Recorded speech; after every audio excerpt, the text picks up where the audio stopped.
Hey, this is Chris, Leacris Mobility here, a wholly owned subsidiary of Leacris Enterprises. I just love saying that.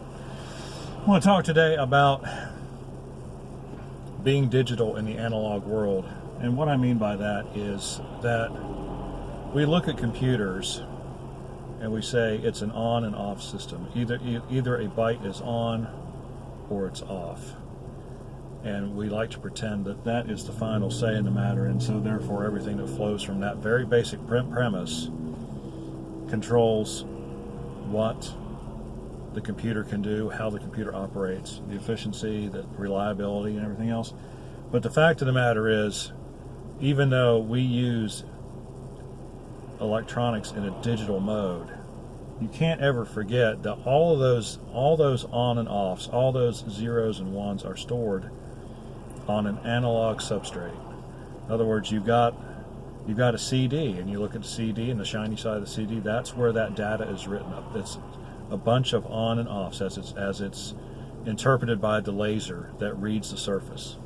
First, it's written by the laser, and then the same laser can go back and interpret what it is written. Same thing with hard drives. You know, it's a metal platter. Well, it's multiple metal platters, but with ferric oxide or some other magnetic compound on them, and the disk head goes across and it writes these ones and zeros, these ons and offs, and then later it goes back and reads them, hopefully in the same manner in which it wrote them. And you can look at every component of a computer and it's the same thing. Any chip, any kind of device, any kind of electronic device works in the same manner. It is digital, but it's using an analog substrate to store that digital data. And let me tell you what effect that has on things. It means that there's lots of room for error. Lots and lots and lots of room for error. I was trying to think of a good analogy. And I think this is one that'll work for you. Using the analogy of water, you're like your Indiana Jones or somebody like that, and the villain has caught you and he's tied you up, and he's rigged up this ingenious device where there's some water flowing into a bucket, and when the bucket gets so full, then it drops and it pulls a lever and you get impaled on a big stick. We've seen it lots of times in movies. That is like the analog. That's what I'm talking about when I mean analog. There is a point you can put water in the bucket up to a certain point and nothing happens. And then you get that certain point of water, and every amount of water after that makes it work. And in the digital world, see, in the analog world, there's an infinite number of possibilities, right? You can have, a tenth full, a fifth full, a half full, 3/4 full, one full. Somewhere along in there, let's just say half full does it. So everything up to half full is a zero. In the digital world, in the binary world, there's only ones and twos, or zeros and ones. Zero is spike not in you. A one is the spike is in you. That's pretty much how. But there's a million in the analog world. There's a million. There is an infinite number of states of that bucket being full that will cause it either not to work or to work just fine. And so that's how it is in the digital world. When a disk head goes to read a section of a platter, that signal on that platter, that byte, it can be, the computer either reads it as off or on, but it's an analog substrate, and so there's an infinite number of possibilities what it could be. It could be any number from 0 to 1. It could be absolutely 0, it could be absolutely 1, it could be 0.5000001 or 4.99999, in which case the 4.999 is still a 0, and the 5.00001 is still a 1. You see what I'm getting at? And that's where we get I think Ghost in the Machine, you know, where random things go wrong.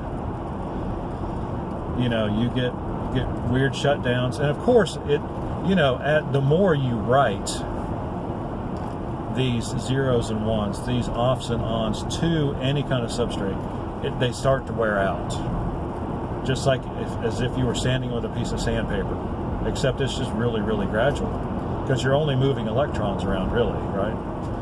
But it wears out. It wears out because of that. It wears out just because of natural decay. No element is perfectly stable. Reacts with the atmosphere, reacts with all kinds of things, which is why hard drives are sealed, by the way.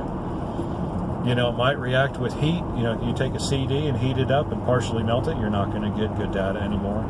There's all kinds of, and that's why heat really is the number one killer of electronics, and which is why you don't want your electronics to get hot, because it breaks down the material that your data is written to. That's kind of the point of the whole exercise.